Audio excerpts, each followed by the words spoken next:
శ్రీ గురుభ్యో నమః. హరి ఓం. దంతాంచలేన ధరణీతలమున్నమయ్య పాతాళకేళిషు ధృతాదివరాగలీలం ఉల్లాఘనోత్ఫణఫణాధర గీయమాన క్రీడావదానమిభరాజముఖం నమామః. అమరీ భార భ్రమరీ ముఖరీకృతం దూరీకరోతు దురితం గౌరీ చరణ పంకజం ఇందీవరదళ శ్యామం ఇందిరానంద కందళం వందారు జనమందారం వందేకం యదునందనం. వాగర్ధావివ సంపృక్తౌ వాగర్ధ ప్రతిపత్తయే జగతః పితరౌ వందే పార్వతీ పరమేశ్వరౌ. ఆపదామపహర్తారం దాతారం సర్వసంపదాం లోకాభిరామం శ్రీరామం భూయో భూయో నమామ్యహం. విద్యుత్కోటి దివాకరద్యుతి నిభం శ్రీకౌస్తుభాలంకృతం యోగేంద్రైః సనకాదిభిః పరివృతం కైలాసనాథ ప్రియం ముక్తారత్న కిరీట కుండలధరం గ్రైవేయహారాన్వితం వైదేహీ కుచ సన్నివాసం అనిశం సీతా సమేతం భజే. విద్యుత్కోటి సహస్ర భాను సదృశం సింహాసనే సంస్థితం మూలే కల్పతరోర్మహామణిమయే భాసం పరేశం విభుం సుగ్రీవాంగద జాంబవాది హరిభిః సంసేవ్యమానం హరిం శంభు బ్రహ్మసురాదిభిః పరివృతం సీతా సమేతం భజే. మేఘశ్యామలమంబుజాతనయనం విస్తీర్ణ వక్షస్థలం బాహుద్వంద్వ విరాజితం సువసనం సువదనం శోణాంగ్రి పంకేరుహం నానారత్న విచిత్ర భూషణయుతం కోదండ బాణాంకితం త్రైలోక్య ప్రతిమాన సుందరతను సీతా సమేతం భజే. దివ్యారణ్యయతేంద్రనామ నగరే మధ్యే మహామండపే స్వర్ణస్తంభ సహస్ర షోడశయుతే మందారమాలాశ్రితే నానారత్న విచిత్ర నిర్మల మహాసింహాసనే సంస్థితం సీతాలక్ష్మణ సేవితం రఘుపతిం సీతా సమేతం భజే. శ్రీ గురుభ్యో నమః. హరి ఓం. ఇప్పుడు మనం కుమారస్వామి జననం ఈ వృత్తాంతంలోకి ప్రవేశిస్తున్నాం. విశ్వామిత్రుడు చెప్తున్నాడు శ్రీరామచంద్రుడితో, ఓ శ్రీరామ, పరమేశ్వరుని తపస్సు కొనసాగుతూనే ఉన్నదయ్యా. దేవతలు తమకి ఒక సేనాపతి కావాలి అని కోరుకున్నారు. ఋషులతో కలిసి బ్రహ్మదేవుడి దగ్గరికి వెళ్ళి, ఓ బ్రహ్మదేవ, ఇంతకుముందు మీరు పరమేశ్వరుణ్ణి మాకు సేనాపతిగా నియమించారు, కానీ ఇప్పుడు ఆయన తన సతీమణితో కలిసి తపస్సు చేసుకుంటున్నాడు. మరి ఇటువంటి పరిస్థితుల్లో లోకహితం కోసం, అంటే లోకానాం హితకామ్యయా సంవిధత్స్వ విధానజ్ఞం త్వం హినః పరమాగతి. సంవిధత్స్వ, ఒక సమకూర్చు. ఎవరిని? విధానజ్ఞం, సేనాపతి విధానాన్ని ఎవరైతే నిర్వహిస్తారో ఆ సేనాపతిగా ఉండే వ్యక్తిని. త్వం హినః పితా పరమాగతి. ఏ ఆపద వచ్చినా ఏదొచ్చినా మాకు అందులో నుంచి బయటపడే గతిని చూపించే విధానం పరమగతి నువ్వే కదా, అందుకనే నిన్ను మేము అడుగుతున్నాం అన్నారు అని ప్రార్థించారు. అప్పుడు బ్రహ్మదేవుడు వాళ్ళని ఇలా ఓదార్చాడు, పార్వతీదేవి శాపం వలన మీకు మీ పుత్రుల యందు సంతానం కలగదు, ఆ కలిగే అవకాశం లేదు. ఆ సంగతి ఇంతకు ముందునే మీరు తెలుసుకున్నారు, బానే ఉంది. ఒక విషయం చెప్తాను వినండి. ఈ ఆకాశ గంగ యందు అగ్నిదేవుడు ఒక పుత్రుణ్ణి పొందగలడు. ఇది ఇంతకు పూర్వమే నిర్ణయించబడినటువంటి విధి విధానం. పరమాత్మ ఈ విధానం నిర్ణయం చేశాడు, అది నాకు తెలుసును. ఆ పరమాత్మ నిర్ణయాన్ని ఆచరణలో పెట్టి దాన్ని సంతృప్తికరంగా కొనసాగింపజేసేటట్లుగా చేసేది నేనే కదా. కాబట్టి ఈ గంగా నది యందు ఇదంతా ఎందుకు చెప్తున్నారు అంటే, హిమవంతుడు అనే ఆయన ఉన్నాడు, పర్వతరాజు. ఆయనకి 2 కుమార్తెలు. గంగావతరణాన్ని గురించి అడిగాడు శ్రీరామచంద్రుడు. అడిగితే దానికి కొంచెం ముందు నుంచి కూడా గంగా అవతరణం, గంగ పెద్ద కుమార్తె, రెండవ కుమార్తె అయినటువంటి పార్వతీదేవి వివాహం, ఆమెకు కలిగిన సంతానం, అందులో ఉన్న విశేషాలు కూడా చెప్పి గంగా అవతరణం చెప్తాడు. ఇది ఇద్దరిని గురించి చెప్పటం అనేది లోకహితం కోసం. పార్వతి కుమారస్వామి జననం ఎంత ముఖ్యమో గంగా అవతరణం కూడా అంతే ముఖ్యం. రెండు సమాన ప్రాధాన్యత కలిగినటువంటి అంశాలు. ఇవి గనక మనం భావన చేస్తే వీటిల్లో ఉన్నటువంటి దైవ ఆ ప్రేరణ, దైవ భావన మనకి మన దారిని సుగమం చేస్తుంది. బాగానే ఉన్నది. ఈ ఆకాశ గంగయందు అగ్నిదేవుడు ఒక పుత్రుణ్ణి పొందగలడు. అతడే మీకు సేనాపతి అవుతాడు. ఇయం ఆకాశ గంగా యస్యాం పుత్రం హృతాశన జనయిష్యతి దేవానాం సేనాపతిం అరిందమం. శత్రువులందరినీ జయించగలిగినటువంటి శక్తి సామర్థ్యాలు కలిగిన సేనాపతిని ఒక అతన్ని ఈ గంగా నది యందు అగ్నిదేవుడు పొందగలడు. ఉదయాస్తద్బహుమతం భవిష్యతి న సంశయ. ఉదయాస్తద్బహుమతం భవిష్యతి.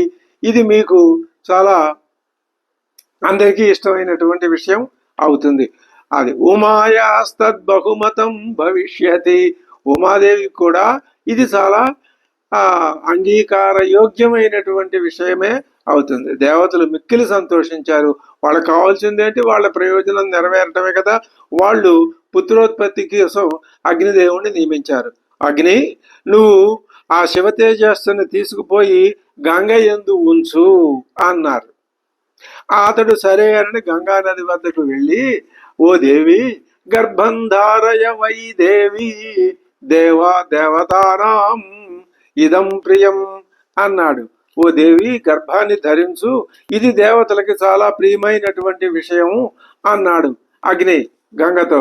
అప్పుడు ఆవిడ ఆ మాటలని గంగ స్త్రీ రూపాన్ని ధరించింది. అగ్ని శివ తేజస్సుని ఆమె యందు వ్యాపింపజేశాడు. ఆ శివ తేజస్సుతో సర్వశ్రోతాంసి పూర్ణాని రఘునందన, గంగా నది యొక్క ప్రవాహాలన్నీ కూడా ఆ శివ తేజస్సుతో పరిపూర్ణాని సంపూర్ణంగా నిండిపోయినాయి. గంగా ప్రవాహాలన్నీ నిండిపోయినాయి. అప్పుడు గంగా అశక్త ధారణే దేవ తవ తేజస్సముద్ధతం. ఆ తేజస్సుని, శివ తేజస్సుని ధరించడంలో గంగ అశక్తురాలైంది. దక్ష్యమానాగ్నినాథేన సంప్రవ్యధిత చేతన. ప్రవ్యధిత చేతన, ఆవిడ యొక్క ఆ మనస్సంతా వ్యధితం అయిపోయింది. ఆవిడ చాలా బాధపడిపోసాగింది ఆ తేజస్సును భరించలేక అని అగ్నితో అంటే, అప్పుడు అగ్ని గంగతో అంటున్నాడు, ఓ దేవి నీ గర్భాన్ని ఈ శ్వేత పర్వత ప్రదేశంలో ఉంచు, అక్కడ నిక్షిప్తం చేయి అన్నాడు. ఆమె అలాగే చేసింది. శ్వేత పర్వతం ఆ తేజస్సు మేలిమి బంగారు వలె తప్త జాంబూనద ప్రభం లాగా ఉన్నది. ఆ ప్రదేశం అంతా సువర్ణమయమైపోయింది. ఆ తేజస్సు నుంచి అనేక లోహాలు, బంగారం, వెండి, మరి అలాగే ఇనుము, ఇంకా అనేక రకాలైన లోహాలు ఇవన్నీ సముద్భవించినాయి. ఎక్కడ? కేవలం ఇక్కడ ఈ చెప్పిన ప్రదేశమే కాదు, మొత్తం భూమి అంతటా కూడా. ఇక్కడ గంగా నది అంటే జలానికి ఉపలక్షణంగా మనం తీసుకోవాలి. గంగా అవతరణం యొక్క ప్రాముఖ్యం ఇప్పుడు మనకు అర్థమవుతున్నది. అలా అన్ని లోహాలు ఉద్భవించినాయి. అప్పుడు అక్కడ ఆ తేజస్సు నుంచి ఒక కుమారుడు కూడా పుట్టాడు. ఆ కుమారుడు చాలా అద్భుతంగా ఉన్నాడు. దివ్యమైన తేజస్సుతో వెలిగిపోతున్నాడు. అతన్ని పాలిచ్చి పోషించడానికి 6 మంది కృత్తికల్ని నియోగించారు ఈ దేవతలంతా కలిసి. కృత్తికలు అంటే అది కృత్తిక అనేది ఒక అశ్వని, భరణి, కృత్తిక 3వ నక్షత్రం. ఆ నక్షత్రం అనేది నక్షత్రం అని ఏకవచనంలో చెప్తారే గాని అవి 6 నక్షత్రాల యొక్క గుంపు. ఆ 6గురు స్త్రీమూర్తులు. ఆ 6గురిని అమ్మ మీరు ఈ శిశువుకి, నవజాత శిశువుకి స్తన్యం ఇచ్చి పోషించండి అన్నారు. దేవతలంతా ఈ బాలకుడు కార్తికేయుడు అనే పేరుతో ముల్లోకాల్లోనూ ఖ్యాతికెక్కుతాడు అన్నారు. ఎందుకని? కృత్తికలు స్తన్యమిచ్చి పోషించినాయి కాబట్టి, కృత్తికల చేత పోషించబడ్డాడు కాబట్టి కార్తికేయుడు అనే పేరుతో ఈ బాలుడు జగత్ ప్రసిద్ధి పొందుతాడు అన్నారు. గంగాదేవి యొక్క గర్భం నుంచి స్ఖలితుడై శ్వేత పర్వతం మీద ఉద్భవించాడు కాబట్టి స్కందుడు అంటే స్ఖలితుడైనాడు కాబట్టి స్కందుడు అనే పేరు కూడా ఆయనకి వచ్చింది. అలాగే 6 ముఖాలతో 6 తల్లుల యొక్క స్తన్యపానం చేశాడు కాబట్టి ఆయనకి షణ్ముఖుడు అనే పేరు కూడా వచ్చింది.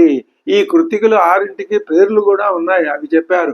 1వ కృత్తిక శివ, 2 సంభూతి, 3 ప్రీతి, 4 సన్నతి, 5 అనసూయ, 6 క్షమ.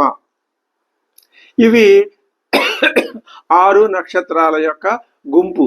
ఈ 6 సప్త ఋషుల యొక్క భార్యలని కూడా ఒక ఐతిహ్యం ఉన్నది. అందులో సప్త ఋషుల్లో అరుంధతి తప్ప మిగిలిన ఋషుల యొక్క భార్యలు వీరంతా అని స్వాహాదేవి ఈ విధంగా అగ్నిదేవుడి మీద ఆ సప్త ఋషులకి కోపం రాకుండా చేయటానికి తానే వాళ్ళ రూపాలు ధరించి అలా కనిపించింది అని ఆ ఋషులకి, అప్పుడు ఆ ఋషులకి తమ భార్యల మీద అనుమానం పోయింది అని, ఆ విధంగా అగ్నిదేవుణ్ణి ఆయన భార్య అయిన స్వాహాదేవి రక్షించింది అని ఒక ఐతిహ్యం. మరి అయితే వాళ్ళు 7 కదా, అంటే అరుంధతి యొక్క వేషాలను మాత్రం ఆవిడ ధరించలేదు. అందుకనే అరుంధతి ఒకటే కనిపిస్తుంది. మిగిలిన 6 నక్షత్రాలు ఎక్కడో దూరంగా మినుకుమంటూ కనపడతాయి, లేకపోతే లేదు. అరుంధతే ప్రధానంగా, ఆ అరుంధతి కూడా చిన్న నక్షత్రం లాగానే కనిపిస్తుంది. ఇదంతా భౌగోళికమైనటువంటి విషయం. అది ఈ విధంగా 6 ముఖాలతో పాలు త్రాగాడు కాబట్టి షణ్ముఖుడు అయ్యాడు. అతడు ఒక్కరోజు మాత్రమే కృత్తికల వద్ద స్తన్యపానం చేశాడు. అతడు మహామహిమాన్వితుడైనాడు. తన పరాక్రమంతో రాక్షస సైన్యాన్నంతటినీ జయించాడు. అతడే దేవసేనాపతి.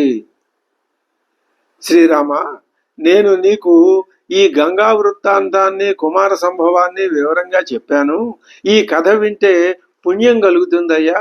భక్తస్య యః కార్తికేయే కాకుస్థ భువి మానవః ఆయుష్మాన్ పుత్రపౌత్రైశ్చ స్కంద సాలోక్యతాం వ్రజేతు. ఈ కుమారస్వామి మీద ఎవరైతే భక్తిని కలిగి ఆ కుమారస్వామిని ఉపాసిస్తారో అతడు ఆయుష్మంతుడు, పుత్రపౌత్రాభివృద్ధి కలిగిన వాడు, ధనవంతుడు అవుతాడు. ఆయన ఆ స్కందుడితో సాలోక్యాన్ని పొందుతాడు అనేటటువంటి ఆ స్కంద చరిత్రని విన్న వాళ్ళకి, చెప్పిన వాళ్ళకి, రచించిన వాళ్ళకి కూడా కలిగే పరమ ప్రయోజనాన్ని చెప్పారు. అది ఈ విధంగా కుమార సంభవం పూర్తయింది. ఇంకా ఇప్పుడు సగరుని యొక్క కథలోనికి మనం వెళ్ళాల్సి ఉంది. ఆ కథని మనం తర్వాత ఉపాఖ్యానంలో తెలుసుకుందాం. అంతవరకు స్వస్తి.